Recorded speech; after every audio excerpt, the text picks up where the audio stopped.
자, 안녕하세요. 차명석입니다. 삼성전자 한번 체크해 보도록 하겠습니다. 자, 오늘은 아쉽게도 좀 역사적 신고가 10만 원을 갱신해 주지는 못했어요. 그래도 여전히 오늘도 삼성전자는 좋은 내용들의 기사와 리포트도 나왔어요. 이 목표가 상향이 나왔거든요. 제가 이거 목표가 상향도 계속해서 한 8월 달, 9월 달부터 체크해 드렸을 거예요. 근데 진짜 급속도로 올라가고 있습니다. 오늘 어떤 내용이 나왔었는지 한번 체크를 해볼 건데, 제가 유진증권에서 나왔어요. 목표가가 14만 원까지 나왔습니다. 야, 이거 진짜 대박이죠. 자, 그리고 뭐 HBM 우리 이미 다 알고 있잖아요. 어떤 흐름으로 가고 있는지. 네, AP, 파운드리. 이제 AP는 이제 핸드폰에 들어가는 이제 모바일 CPU 정도로 보시면 되는데, 그리고 이제 파운드리. 이 AP가 또 새롭게 먹거리로 좀 올라오고 있어요. 그러니까 오늘 이런 것들에 대해서 한번 다뤄볼 거고요. 자, 디램 극심한 부족. 요 내용이 또 나오고 있어요. 사실 뭐 계속해서 있었던 얘기인데, 얼마 전까지만 해도 향후 2년간 슈퍼사이클이라 그랬어요. 원래 우리는 1년 정도 예상했잖아요. 2년이란 얘기도 나왔는데, 자, 오늘 나온 내용을 들여다보면요. 공급 부족. 최장 3, 4년까지도 좀 보고 있다. 이거 진짜 삼성전자한테는 초대박이다 라고 보시면 되고요. 지금 이제는 이게 HBM에 대한 기대감보다 이 D램과 이 SSD 이쪽에 대한 기대감이 더 커지고 있는 상황이에요. 자, 그렇다 보니까 이 3, 4년에 대한 내용이 나오는 거거든요. 그래서 오늘 또 요 내용에 대해서 한번 달아볼 수 있도록 하겠습니다. 또 거시적인 관점에서는 또 트럼프가 오락가락해요. 시진핑을 보니 안 보니가 또 내용이 나오고 있는데, 요것도 뭐 제가 앞전에 다 설명을 드렸었습니다. 안 만날 수 없다. 무조건적으로 만날 건데, 그래도 우리 다시 한번 내용 들여다보고 왜 결과론적으로 시진핑을 만날 수밖에 없는지도 한번 확인해 보겠습니다. 자, 삼성전자라면 이런 거시적인 관점 모두 다 체크를 하고 가셔야 돼요. 영상 본격적으로 시작해 볼 건데, 자, 시작하기 전에 좋아요도 한 번씩 눌러주시고요. 구독도 한 번씩 부탁드릴게요. 제가 영상에서 매일 새로운 자료들을 좀 가져오는데, 계속해서 좀 봐주시려면 구독 한 번씩 눌러주셔야 되거든요. 그래야 새로운 영상이 나올 때 우리 삼성전자 주주분들이 계속해서 시청을 해주실 수 있다라는 차원이니까 한 번씩 부탁드리고요. 댓글창도 열어놨습니다. 자, 댓글창 오늘도 개인은 매도를 해줬죠. 뭐 매도 폭이 살짝 줄긴 했는데 그래도 매도를 해줬다. 그래서 뭐 사실 우리 투자자 입장에서는 개인이 파는 게 사실은 좋은 거죠. 개인이 많이 타면 안 좋은 거지만 그래도 우리 영상을 보시는 삼성전자 주주분들 그리고 우리 구독자분들, 제가 매일 강조드리는 거 있죠. 삼성전자 아직도 갈 길이 멀다. 그렇기 때문에 우리 댓글창에는 우리 모두 매도 금지라고 한 번씩 부탁드리도록 하겠습니다. 삼성전자 제가 매일 외치고 있어요. 매도 금지. 자, 어디까지 올라갈지에 대한 부분은 제가 계속해서 체크해 드릴 거예요. 이거를 뭐 제가 15만 원이 고점입니다. 파세요라고 말씀드릴 수 있는 근거는 현재 없어요. 하지만 우리가 앞으로 삼성전자가 매출이 어떻게 찍히고 지금 현재 이 D램의 수요에 대한 부분, SSD 이런 수요에 대한 부분, 앞으로 HBM이 어떤 식으로 흘러갈 건지에 대한 부분 계속해서 체크해서 추적 관찰하면서 우리는 매출이 어디까지 나올 건지 요거에 대한 부분을 체크하면서 대응을 한다라고 봐주시면 됩니다. 그렇기 때문에 마치 삼성전자 16만 원까지 갈 것 같은데 여기서 파세요. 이런 사람들은 사기입니다. 절대 믿지 마세요. 결국 이런 매출 전망치라든지 혹은 매출이 실제로 나오는지를 보면서 체크를 하는 거지, 지금은 당장 내년 여름을 우리가 예측하는 건 의미는 없어요. 다만 시나리오는 갖고 가야죠. 자, 엔비디아의 이 루빈이 차세대 GPU잖아요. 여기에 HBM4 들어가잖아요. 근데 얘는 내년 3분기에서 4분기 정도에 예상을 하고 있잖아요. 그러니까 이런 식으로 우리는 일정을 보고 시나리오를 보면서 매출이 이렇게 이쯤에서 나오겠구나라고 체크하면서 갈 거예요. 앞으로 영상 많이 봐주시고요. 새로운 뉴스 혹은 악재 내용이 있다면 제가 바로바로 안내해 드릴 수 있도록 하겠습니다. 자, 일단 오늘 가장 좋은 내용은 이거였던 것 같아요. 자, 유진증권에서 나온 리포트고요. 드디어 목표가가 14만 원까지 나왔습니다. 최근에 이 KB증권에서 13만 원까지가 나왔었어요. 이것도 사실 대박이었죠. 근데 오늘은 14만 원까지 나왔다. 자, 내용은 당연히 이제 D램 관련된 내용이 나오는데 요거 좀 새로운 내용이 있어서 요것도 한번 안내해 드리고 갈게요. 여기 보면 디스플레이가 나와 있는데, 자, 요거는 이제 핸드폰 관련이긴 한데 이 디스플레이가 이슈가 하나 있던 거 혹시 아셨나요? 자, 중국의 이 BOE라는 회사가 지금 특허 관련해서 미국에 대략 한 15년 동안 OLED를 수출을 못할 수도 있다는 얘기가 나왔어요. 이게 아직 확정은 아닌데 이때 당시에 기사가 나왔을 때 튀었던 종목들이 있었죠. 자, LG 디스플레이. 자, 이때가 기사가 나왔을 때요. 그리고 나서 LG 디스플레이가 계속해서 좀 가졌거든요. 자, 이때 그 BOE가 이제 중국 업체죠. 중국이 사실 소위 말해 이제 우리나라 삼성전자가 그 D램을 치킨 게임 했었잖아요.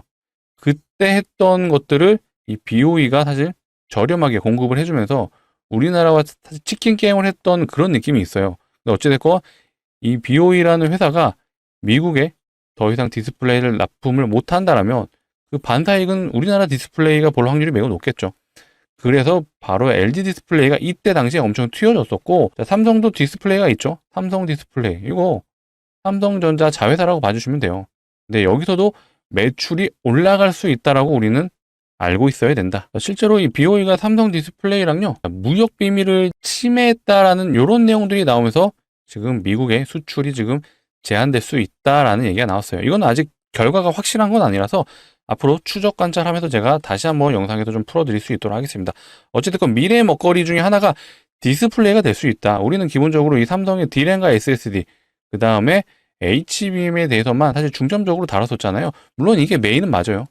근데 이 디스플레이 쪽에서도 매출이 더 크게 나올 수 있다. 어디? 북미 양발 매출이 더 추가적으로 나올 수 있다. 요거 우리는 공부하는 투자자니까 요런 정도는 우리 알아두자라고 말씀을 드릴게요. 그 다음에 뭐 핸드폰도 제가 많이 좀 말씀을 드렸었어요. 폴드 7. 요거 프리미엄 폰이라서 상당히 고가긴 한데 어쨌든 스마트폰 트렌드가 교체 주기가 굉장히 길어졌어요. 이 말은 무슨 말이죠? 한 번 쓰면 최소 3년에서 4년을 쓰는 그런 흐름으로 가고 있다는 얘기죠. 원래 예전에는 핸드폰은 보통 1년에서 2년 안에 바꿨었죠.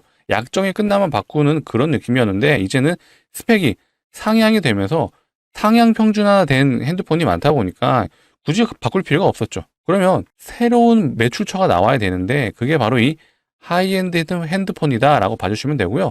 이게 실제로 제 주변에서도요, 아이폰을 썼던 지인들이 정말로 이 갤럭시로 잘 안 넘어가거든요. 아이폰 유저들은. 근데 폴드로 교체를 하더라. 그만큼 잘 만들었기 때문에 넘어가는 거겠죠. 그러니까 이런 것들이 이 삼성전자의 매출처가 계속해서 요소들이 한 개가 아니라 두 개가 아니라 세 개가 아니라 계속해서 올라가고 있다는 거예요. 당연히 핸드폰 잘 팔리면 삼성전자 매출이 올라갈 수밖에 없다.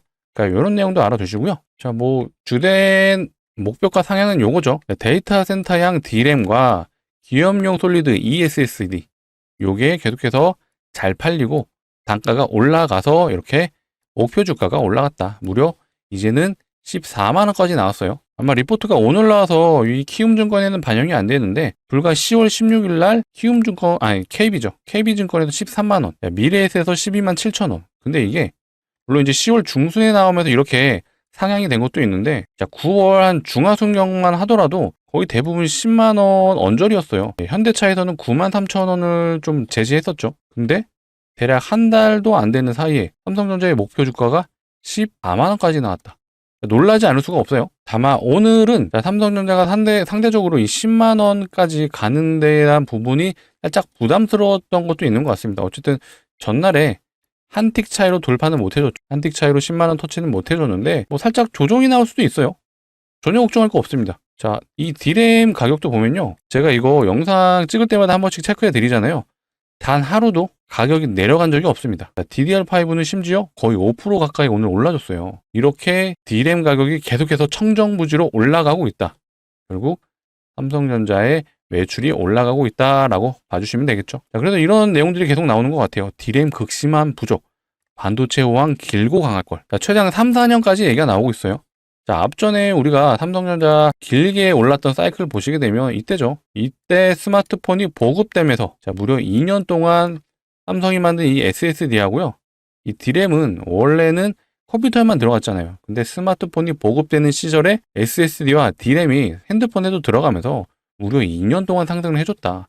근데 오늘 나온 기사로는 3, 4년까지도 지금 공급 부족 현상이 일어날 수 있다는 거잖아요. 지금 이 AI 거품이라고 좀 말은 하고 있지만 실제로 반도체가 여기 계속 투입되면서 관련 종목들이 계속 매출이 올라가고 있어요. 자, 이 매출이 받쳐주는 한 절대 거품이 아니죠. 자, 매출이 없는 상황에서 올라간다라는 건 거품이에요. 근데 지금 삼성전자 목표가도 올라가고요. 실제로 이 D램이 가격이 계속해서 올라간다는 것만으로도 실제로 수요가 계속해서 발생한다라고 봐주시면 돼요. 자, 여기 기사 내용에도 있네요. 슈퍼 호황론을 뒷받침하는 밑바탕에는 AI 수요 증가가 있다. 자, 구글, 아마존, 마이크로소프트, 자, 메타, 오픈아이 이런 빅테크들이요 계속해서 데이터 센터 짓고 있잖아요. 그러면서 DRAM 수요가 늘고 있다. 수익성도 높다라고 나오는데 이게 HBM4가 이제 높다라는 얘기죠. 근데 여기 기사에서는 이제 HBM4가 수익성이 높은 램으로 지금 말을 하고 있는데, 맞습니다. HBM이 마진이 많이 남는 메모리 반도체는 맞아요. 근데 지금 레거시 램이라고 하죠. 레거시 메모리인 이 D램하고요, SSD. 요게 이제 전통적으로 사용됐던 메모리 반도체잖아요. 근데 오히려 지금 이게 가격이 너무 올라 버리니까 HBM4보다 더 계속해서 잘 팔리는 거 아니야? 라는 내용이 나오고 있습니다. 참 이게 딜레마죠. 그리고 이게 왜 이런 현상이 일어났냐? 삼성전자 입장에서도요, 사실 이게 더 중요하긴 하잖아요. HBM을 만들기 위해서 기존의 생산 라인이었던 이 D램하고 이 SSD 라인을 줄인 거예요. 이 생산 라인이 줄고 얘다가 투자를 하니 이쪽이 공급 부족이 더 일어나는 현상까지 일어난 거예요. 결과론적으로 삼성전자한테 좋은 일인데, 이런 현상들이 왜 일어나고 있는지 우리는 공부하는 투자자이다 보니까 이런 내용들을 알고 접근하자라고 제가 말씀을 드리는 겁니다. 어쨌든 메모리 반도체 사이클이 최장 3, 4년까지 얘기가 나오고 있다. 이거 삼성전자한테 매우 좋은 얘기다 라고 기억해 주시면 되겠습니다. 이건 이제 앞전에 안내해 드렸던 건데요. 실무자죠. 30년 반도체 베테랑도 놀란 AI빨 가뭄. D램, 랜드 플래시, 하드까지 4대 주요 메모리 제품이 동시에 부족한 건 30년 업력에 있으신 분들도 처음이라고 합니다.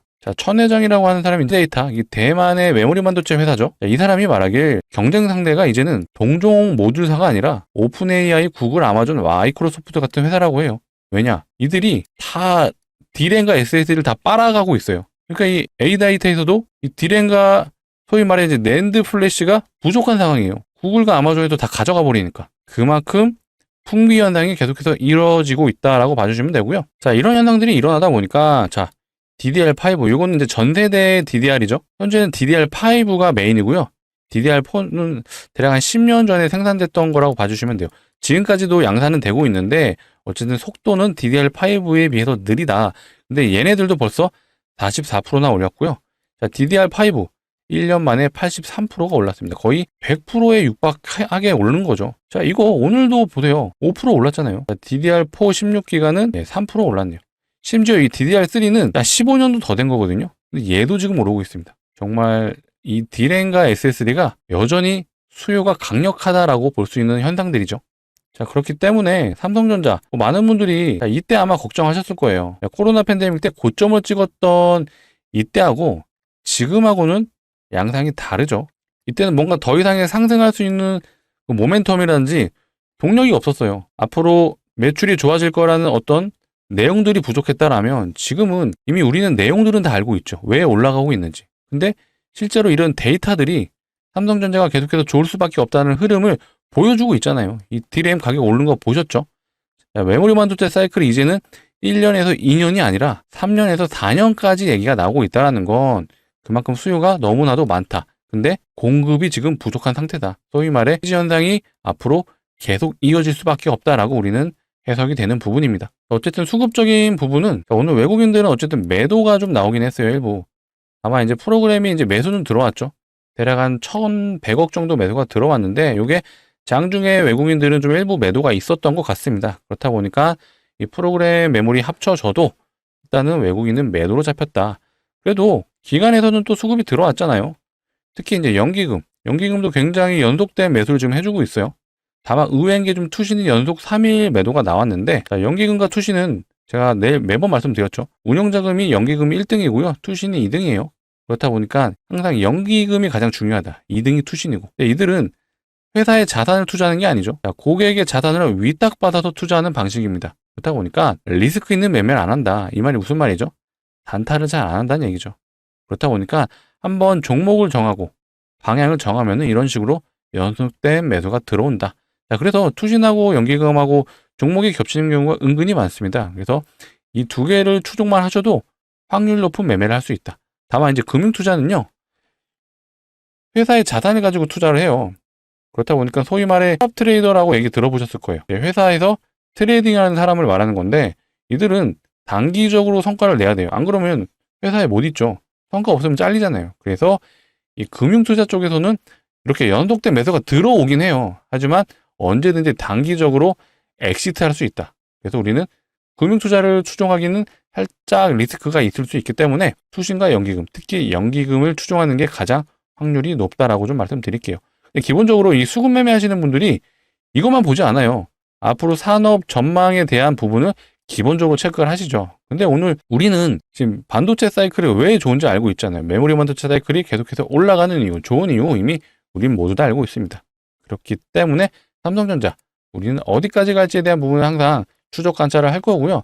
지금은 뭐 고점 증후군 전혀 없어요. 아무런 문제가 없습니다. 당분간 이제 외국인이 혹시라도 매도가 나온다고 하더라도 자, 이런 디램에 대한 가격이라든지 혹은 삼성전자의 어떤 HBM4에 대한 수요가 줄어든다든지 이런 내용들을 가지고 판단하는 거지 단순히 수급만을 놓고는 판단하지 않습니다. 항상 분기 말이 되면요. 이 외국인과 기관은 일단은 실적을 한번 정리해야 되기 때문에 매도세가 충분히 나와요. 자, 실제로 잠정치 발표했던 날이 이날이잖아요. 14일날. 자, 이때 기관 매도세가 있었고요. 실제로 장 초반에는 외국인과 프로그램이 전부 다 팔았었어요. 다시 나중에 매수를 해준 거죠. 그래서 실적 발표를 한 이후에 기계적으로 외국인과 기관은 매도를 하는 경향이 있습니다. 그래서 이거를 놓고 우리가 얘네들이 나가네라고 생각하시면 안 돼요. 이런 내용들이 있다라면 제가 최대한 빨리 우리 삼성전자 주주분들을 위해서 체크해 드릴 거예요. 그래서 정말 악재라고 판단되는 내용이 있다라면 제가 라이브로 촬영해서라도 우리 구독자분들, 삼성전자 주주분들에게 안내 드릴 거예요. 그래서 그런 분들 걱정하지 마시고 우리 삼성전자 주주분들이 해주셔야 될 건 뭐다? 구독이다. 예, 아직도 구독을 안 눌러주셨다면 구독 한 번씩 눌러주시고요. 좋아요도 한 번씩 부탁드릴게요. 구독을 눌러주시면은 제가 새로운 영상을 찍었을 때 바로 우리 구독자분들은 바로바로 아실 수가 있습니다. 그래야 제 영상 봐줄 수 있으니까 구독, 좋아요 한 번씩 부탁드리도록 하겠습니다. 자, 거시적인 관점도 한번 살짝 체크를 해보자면요. 자, 2주 뒤 시진핑 만난다. 뭐 이제 에이펙 때 만난다는 얘기잖아요. 어쨌든 트럼프는 10월 29일 날 한국에 오기로 했죠. 그래서 이런 노이즈를 나올 거라고 예상은 했습니다. 이게 어떻게 보면 이제 트럼프식 화법이라고 봐주시면 되는데, 요거 제가 중국발 이제 무역 전쟁 얘기 나왔을 때부터 처음부터 말씀드렸던 거예요. 트럼프가 11월 1일 날부터 중국에 관세를 매긴다라는 건요. 무슨 말로 해석을 하시면 되냐면 11월 1일까지 해결하고 싶어라는 의중을 밝힌 거다라고 봐주시면 되고요. 자, 미국 입장에서 특히 트럼프 입장에서 만약에 중국의 관세를 매기잖아요. 어떤 일이 벌어지죠? 전 세계에 중국산 물건 안 쓰는 나라 없죠. 중국산의 관세를 매긴다. 즉 물가 상승이 일어나는 거죠. 인플레이션 생기는 거예요. 그렇게 되면 인플레이션 생기면 지금 미국이 조만간 10월 달에서 12월 달 둘 다 금리 인하 지금 준비하고 있잖아요. 근데 인플레이션이 일어나면 10월 달은 모르겠어요. 이대로 진행할 수 있겠지만 12월 달에는 금리 인하 못한다. 자, 그렇게 되면 어떤 일이 벌어지죠? 금리 인하 못한다라고 나오면요. 미국 증시 내려가요. 경기도 나락가겠죠. 그리고 내년에는 미국에서 뭐가 있죠? 중간선거 있어요. 중간선거. 미국의 상원 의원과 하원 의원을 다시 뽑습니다. 예, 상원 의원은요. 3분의 1을 다시 뽑고요. 하원 의원은 모두 다 다시 뽑습니다. 근데 이번에 셧다운 상태인 상황에서 셧다운이 왜 됐죠? 민주당 쪽에서, 미국의 민주당 쪽에서 7명만 표결을 찬성해 줬으면 통과를 했을 텐데 예산안을 통과 못했다. 그래서 셧다운 나온 거거든요. 그럼 앞으로 셧다운이 더 길어질 수 있다라는 흐름까지 나오겠죠. 그러면 트럼프가 할 수 있는 게 아무것도 없다. 그럼 뭐 임기 동안 할 수 있는 게 없겠죠. 그렇기 때문에 무조건적으로 11월 1일 이전에 그냥 에이펙이라고 말할게요. 10월 29일 우리나라 이재명 대통령 만날 거고요. 10월 30일에는 시진핑을 만날 거다. 그래서 어느 정도 관세 관련해서 완벽하게 100% 서로 만족할 만한 해결은 안 될 거예요. 근데 연장은 할 거다. 그럼 또 이런 대로 또 시간이 지나가겠죠. 그렇게 저는 예상을 하고 있습니다. 제 말이 100% 맞는다라고는 제가 말씀을 못 드려도 어쨌든 트럼프 자체가 이런 화법을 쓰는 스타일이기 때문에 노이즈는 있을 수 있습니다. 중국을 만나기 전까지 노이즈는 계속해서 반복적으로 일어날 거고요. 다만 일정에 맞춰서 스무스하게 넘어갈 확률은 높다라고 봐주시면 되고, 최악의 경우 정말 트럼프가 막말을 해서 중국과 사이가 더 틀어졌다라고 판단된다면 증시 정말 내려갈 수는 있거든요. 삼성전자 밑으로 하방으로 내려꺾고 우리나라 코스피 시장도 밑으로 내려갈 수 있어요. 하지만 삼성전자가 하고 있는 산업에 대한 반응성은 변동이 없다. 이게 필요한 게 결국 데이터 센터잖아요. 지금 데이터 센터 미친 듯이 지금 짓고 있어요. 여기에 들어가는 거 결국 디램하고요. SSD 결국 들어가잖아요. 지금 그게 무조건적으로 필수 조건이기 때문에 삼성전자가 앞으로 가는 데에 대한 방향성은 문제가 없다라고 제가 말씀드리도록 하겠습니다. 정말 문제가 있는 경우가 있을 수는 있는데 이건 제가 영상을 통해서 다시 한번 다뤄드릴 거고요. 그렇다면 우리 삼성전자 주주분들이 해주셔야 될 건 구독이죠. 아직도 안 눌러주셨다면 구독 눌러주시고 좋아요도 한 번씩 부탁드리도록 하겠습니다. 자, 이어서 제가 오늘 삼성전자 주주분들을 위해서 선물 하나 가져왔어요. 자, 주식하는 사람들한테 선물은 뭐죠? 예, 종목이죠. 정말 제가 오늘은 좀 대박 종목 한번 가져와 봤거든요. 최근에 시장에서 무상증자 종목들이 좀 나오고 있다는 거 눈치채셨나요? 이 텔콘 RF 제약이라는 종목도 최근에 무상증자를 했죠. 점상, 얘도 점상으로 갔었어요. 예, 무상증자하고 단기 330% 정도 올랐습니다. 자, 아시는 것처럼 무상증자는 어쨌든 주주하는 정책 중에 하나잖아요. 그렇기 때문에 무상증자가 나왔을 때는 단기적으로 폭발적인 상승을 기본적으로는 해주죠. 근데 이게 종목이 많아지게 되면요, 테마로도 번져요. 실제로 앞전 그랬던 사례가 있거든요. 자, 그 사례도 한번 체크해 볼 거고요. 자, 온코닉 테라피틱스라는 종목도 최근에 무상증자하면서 단기 300% 올라졌어요. 얘도 점상 갔었고 다음날 고점이 25% 이렇게 좀 올라졌었다라고 보시면 되는데 아직은 테마성이 느껴지진 않아요. 근데 오늘도 무상증자 종목 하나 나왔었거든요. 그러니까 이런 식으로 늘어나면 가능하다는 얘기고 앞전 사례가 공구음원이라는 종목이 있었어요. 자, 이때 보시게 되면 예, 무상증자 하고요. 점상 얘도 상한가거든요. 상한가. 이 마지막 음봉 캔들은 고점이 27%입니다. 얘도 상한가 봐도 되겠죠.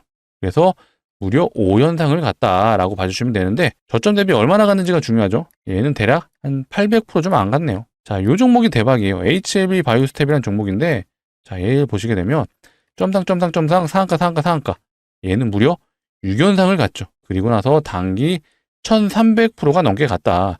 이때는 정말 테마로 갔었어요. 테마. 승자도 있었는데 거기에 테마로까지 번지다 보니까 이런 강력한 상승이 나왔다라고 봐주시면 되는데 무상증자를 하는 종목들의 특징이 있어요. 그게 바로 유보율이 높다라는 건데 유보율이 뭐냐 간단하게 표현하면은 이 자본금 대비 자산이 얼마나 있는지를 표현한 게 유보율이에요. 유보율이 높다라는 건 돈을 잘 버는 회사겠죠. 돈을 잘 버는 회사라면 대기업일 확률이 높다라고 봐주시면 되는데 그렇다면 대기업의 유보율을 한번 확인해 보겠습니다. 자, 하이닉스의 유보율이고요. 하이닉스는 대략 2000%가 좀 안 되는 것 같아요. 사실 대기업 치고는 좀 약하다라고 봐주시면 되는데 그렇다면 우리는 현대차의 유보율도 보겠습니다. 현대차 유보율 얘는 대략 7200%. 얘는 좀 높은 편이에요. 근데 오늘 제가 가져온 종목은요. 현대차보다 유보율이 곱하기 10 이상입니다. 10배가 넘어요. 정말 대박 종목이라고 말씀 먼저 드릴게요. 자, 차트부터 먼저 보자면요. 아마 차트 보시는 분들은 조금 느끼실 수 있어요. 자, 이렇게 큰 상승을 일으켜주면서 거래량을 동반했습니다. 근데 거래량 없이 이렇게 흘러내리죠. 그리고 이 자리를 준 이유가 있어요. 개인들 올라타라고 자리 준 겁니다. 왜? 자, 일부러 물리기 하고 거래량 없이 흐르잖아요. 이때 개인들 물량 던질 때 세력들이 매집하는 거예요. 전형적인 세력주 패턴이죠. 그리고 나서 다시 한번 올려주죠. 본전 준 거예요. 이때 안 털린 개인들. 왜 자리를 줬냐? 자, 이때 다시 한번 내려가잖아요. 그러면 여기에 지금 물려있던 개인들은 심리가 버티지를 못합니다. 왜? 한 번 더 물리면요. 이 기간이 1년이 넘기 때문에 또 1년을 기다려야 돼요. 이런 심리가 작용하기 때문에 이때 세력들은 개인들의 물량을 모두 다 여기서 먹는다라고 보시면 됩니다. 그래서 어느 정도 이 구간에서 매집이 완료됐을 걸로 판단하는데 다시 한번 박스를 치죠. 자, 이 박스를 쳤다고 모든 게 다 매집은 아닌데 이 거래량을 통해서 우리는 세력들이 매집했구나라고 추측을 하는 거죠. 그래서 이 정도면 어느 정도 매집이 완료된 것 같고 그렇다면 이렇게 올라져주는 구간에서 재료가 발생을 해요. 자, 재료가 발생을 했다라는 건 세력들이 이제는 시작한다는 얘기거든요. 자, 그때부터는 세력들이 자, 이때는 자기 돈을 써서 올리죠. 수익을 보기 위한 건 아니지만 매집을 하기 위해서 돈을 쓴다. 하지만 여기서부터는 재료가 나왔기 때문에 세력들이 돈을 안 써요. 시작되는 점에서 트리거가 되는 대량 거래를 한번 태워주죠. 그러면 알아서 시장 참여자들이 매수를 해줘요. 그러면서 쭉쭉 올라가 주는 게 세력주의 패턴이고요. 고점에서 세력들은 개인들한테 물량을 던지고 나간다. 이게 기본적인 세력주의 원리라고 봐주시면 돼요. 이 종목 역시도 조만간 재료가 나올 걸로 보여지고요. 재료는 뭐죠? 바로 무중이 될 확률이 매우 높다라고 봐주시면 되겠습니다. 제가 무상증자하는 종목들의 특징이 뭐라 그랬죠? 자, 유보율이 높다 그랬어요. 유보율. 얘는 75,000%. 아까 현대차 유보율 몇 프로예요? 7,000%였잖아요. 근데 현대차의 무려 10배가 넘습니다. 이거 진짜 대박이고요. 자, 유보율이라는 게 이론적으로 500%만 되더라도 5대1의 무상증자가 가능하다. 근데 얘는 유보율이 무려 7만 %가 넘는다. 그러면 마음만 먹으면요. 30대1, 20대1 무상증자 가능해요. 근데 이렇게 된다는 말씀은 제가 못 드리는데 그래도 7만 %라고 하면은 최소 5대1은 가능하다. 근데 5대1 하면 충분히 500% 가능하죠. 앞전에 무상증자했던 이 텔콘 RF제약 얘는요 2대1 했어요. 2대1. 2대1하고 몇 프로 갔냐? 330% 갔죠. 자, 온코닉 테라퓨틱스. 자, 얘는 3대1 했어요. 3대1하고 300% 갔다. 자, 아까 역대급 종목이었던 HLB 바이오스텝. 얘는 사명이 원래 노터스였죠. 자, 얘는 많이 하긴 했어요. 8대1 했죠. 8대1하고 1300% 갔다. 자, 그렇다면 충분히 5대1은 가능하다고 판단되고 500% 노려볼만 하잖아요. 그래서 강력 추천 드리는 종목이고요. 자, 전 재산을 투자하시면 됩니다. 라고는 말씀은 못 드리죠. 그래도 이 정도면 우리가 소액은 다 먹을만 하다. 라고 제가 말씀드리고 싶습니다. 자, 소액. 대략 한 500 정도만 담아 두셔도요. 자, 5대1 무상증자하고 예상 수익률이 우리가 500%잖아요. 자, 그러면 500만 원이 3천은 가능하죠. 자, 그래서 추천드리는 거고, 자, 1년만 묻어 두시죠. 라고 말씀 안 드려요. 왜냐? 이거 보세요. 한 번 시작되면 점상 상한가. 이거 1300% 갔어요. 단기간에. 상한가가 6연상을 갔고요. 6일 동안 갔습니다. 단기적으로 폭발적인 수익이 가능하기 때문에 제가 말씀을 드리는 거예요. 그래서 정말 강력 추천드리는 종목이고요. 자, 같이 참여 원하시는 분들은 상단에 보이시는 번호 010-2809-2562로 자, 우리 삼성전자 주주분들을 위한 거니까 두 글자 문자로 남겨주시면 되겠습니다. 삼성이라고 두 글자로 남겨주시면 돼요. 제가 오늘은 좀 늦었기 때문에 바로 안내는 못 드리겠지만 지금 영상을 보고 있으신 이 순간에 좀 문자를 남겨주시면요. 제가 내일이라도 우리 정규장에서는 한번 잡아보실 수 있게 안내 드릴 거예요. 자, 이렇게 안내 드릴 거예요.